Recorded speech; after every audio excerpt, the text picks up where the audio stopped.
Got a track day to do Monday. Hey, puppy. Got a track day to do Monday. Gonna go to Summit, Maine. Did not expect to do this track day, so now I am trying to bum rush get my bike ready because there's a couple things that happen. One, burn up a little bit of oil, so kind of low on oil, a little dirty. I'm just gonna change it. And I may have gone off the track a little bit. I didn't see bike about a month ago.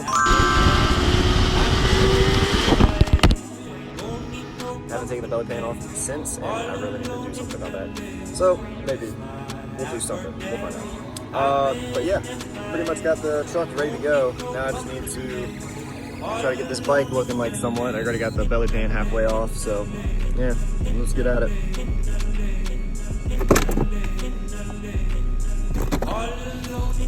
Yeah, that looks kind of rough. Ooh. Oh, busted my fiberglass hatch kind of deal, and I put a little wood there to strengthen it. Yeah, that looks really good.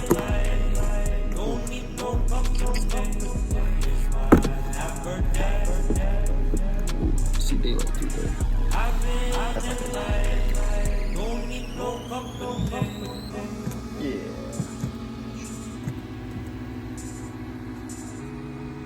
Perfect. Already drained it all and put the nut back on. Good to go. Now just putting the rest of the oil in. Zip tie the belly pan back on. Zip tie some duct tape. Yeah. Finally all loaded up, gassed up. Got some ice in the cooler. On the road. Let's go.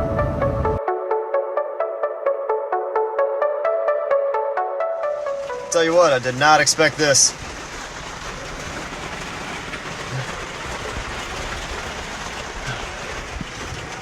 Almost lost the tarp. Whew. Yeah, soaked.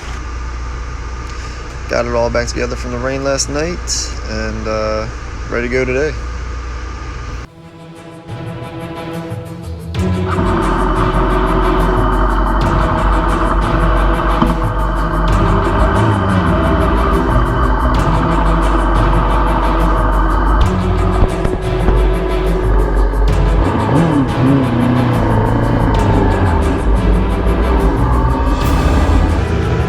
For those of you who haven't run Summit, Maine, this will be a nice walkthrough because I'm going to do a turn by turn. I'll count out the turns and you'll kind of be able to see where my line is, and obviously I still have much improvement. Still running the intermediate class. I'm picking up pace and things are doing pretty well. I tend to run usually somewhere right around that 27-ish mark, give or take. I think my fastest lap time so far has been a 1:25. But as you can see, I've been pretty consistent on the 1:27 mark. Obviously I have much more room to improve, and I'm hoping to be just a little more consistent and get down to that 25. Now, here we go, let's get into it. Just passing the apex cone on turn 1, and now we're coming into turn 2, which is like this long sweeping turn from 1 into 2, and now into the drive to 3, which is kind of a hard thing to judge, turn 3 on the entry speed, but you can see I kind of get close to the apex cone and then a straight shot line out. And now we're coming into turn 4, which is probably the fastest corner in Summit, Maine. A lot of people would get a little hesitant there because it's a hard downshift here into the hairpin of 5. As you can see, I kind of cut a little too hard there. I had to correct, and now turning right into the carousel. This is turn 6. Right here is where I like to do a upshift into 3rd, so I can have a power drive through 7, through 8, kind of push wide in 8, coming back, and then hitting 9, all while being able to pretty much accelerate. At least that's what I try to do, as you can see. And here we are coming up to turn 10. And this one, I tend not to be able to enter as fast as I would like. I'm usually on the throttle just a little bit before the apex, and really kind of throttling out. Something I plan on working on. And then coming down here on the front straight, you'll see a buddy of mine kind of zoom by me in the R1, trying to help me out and show me how far late I really can be braking here into turn 1 of Summit, Maine. Now, I took it wide thinking that I was actually going to kind of carry a little more corner speed around him, but he slowed down, kind of waiting for me to pass to watch me. So now that we've pretty much completed a full lap here at Summit, you kind of know where the turns are at. I wanted to go over my setup. I got a 06 CBR 600 RR. I got just some basic race plastics that I found online for like 50 bucks. It was super cheap.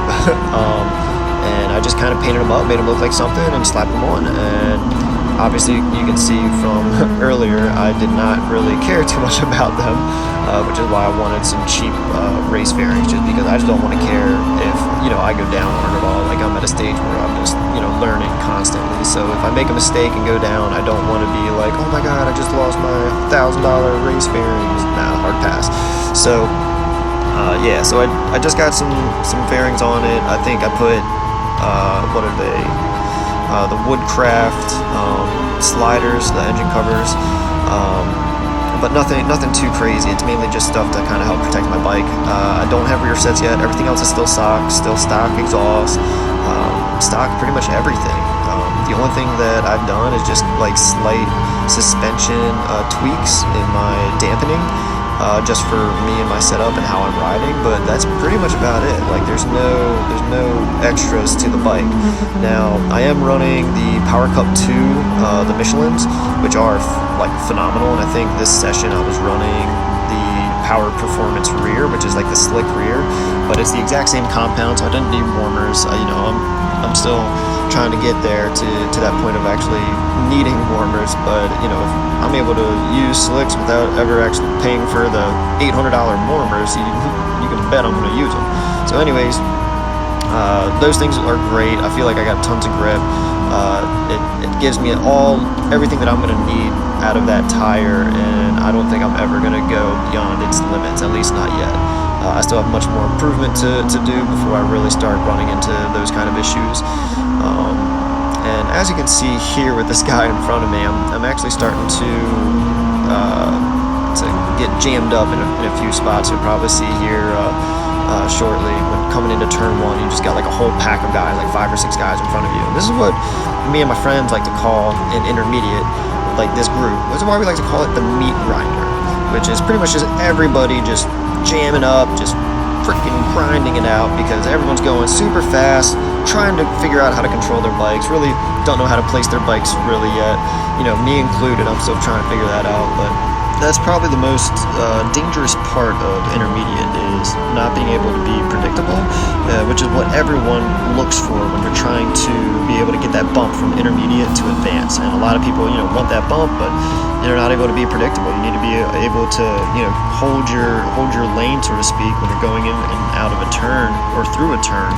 So that way, if you have a guy who's better than you, he's going to be able to pass you. He knows what line you're going to take. You're not going to take some random sweeping line and possibly endanger both of them. So that's like one of the things that I've been working on lately, is just trying to make sure that I can be predictable. I'm placing the bike where I want to place it, that I'm hitting my lines where I need to be hitting them, and that's probably the biggest thing, is just being consistent while doing all of that. And when you get to that consistency, the controlled is smooth, and smooth is fast is smooth. It all kind of goes hand in hand, and that's really one of the things that I've been really trying to focus on the last 2 track days, and I got one coming up, and I can't wait to hit there and hopefully be able to smooth some of those things out. But I will say, one of the things that I've been dealing with lately is trying to get passes in awkward lines on the track and still being able to keep pace. That's been a little bit of a struggle to try to figure out how to use the track in different scenarios, so that way I can have clean passes that are going to be confident passes and smooth passes, and passes that aren't going to be endangering others. It's a track day, it's not a race. I'm not trying to edge one guy off to be able to make my line or whatever.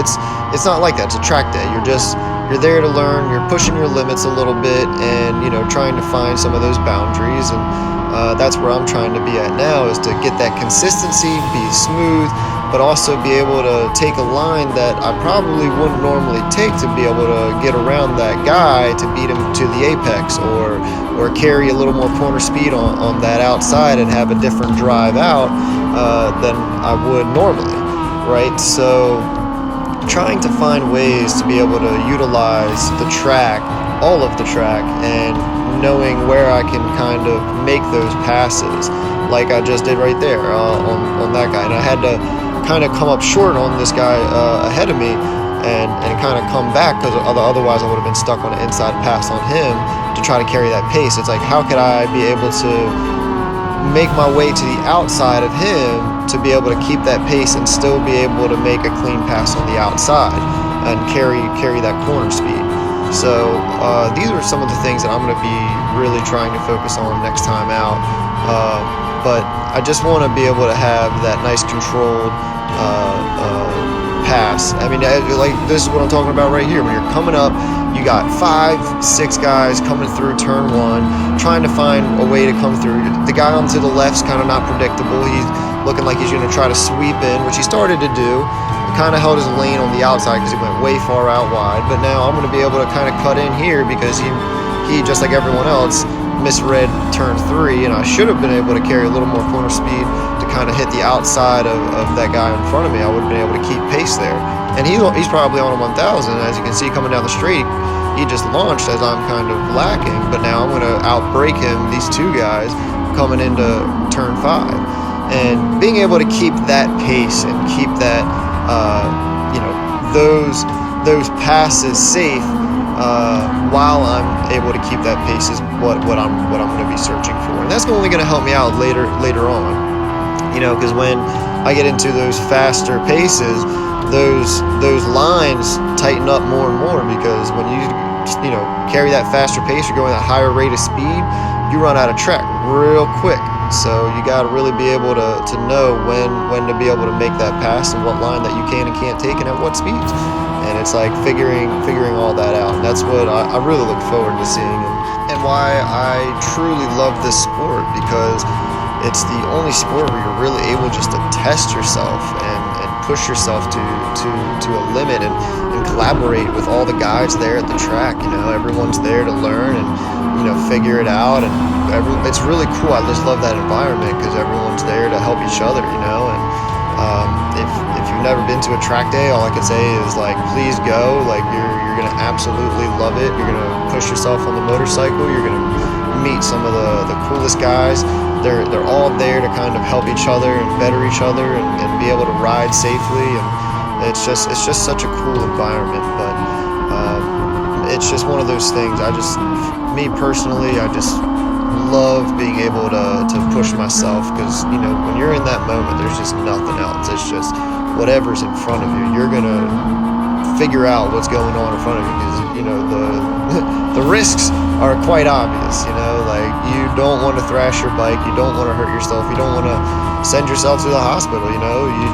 These decisions that you're making are very, very high risk, heavy weight decisions. So just be mindful about what you're doing out there and who's around you. I appreciate you guys tuning in and listening to me. I guess just babble a little bit. But if you liked this video, like and subscribe, and enjoy the rest of the video.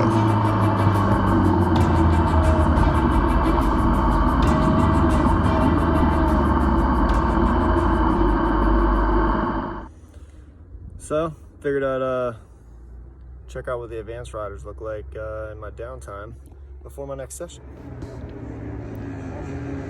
So just in case you are wondering, that is turn 5. That's that hairpin right there. And then cutting into the carousel now, where all those bikes are going now with that right-hander. Going all the way around to here, which is turn 7. Blasting through turn 8. And then off to the right is turn 9. Pretty cool to see it from a different view.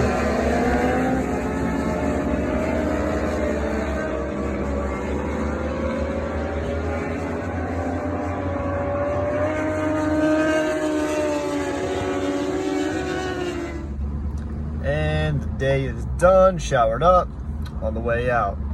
Man, any day riding is a good day. Today I had a little bit of struggles trying to get out of that like 27 to 26 range. Just couldn't seem to really do it. I did do one time of 25, a 125, but overall I made some solid improvements, had some more ride time, and that's all that matters. So I had a freaking blast, ready to get out of here, go home, and yeah, catch you guys later.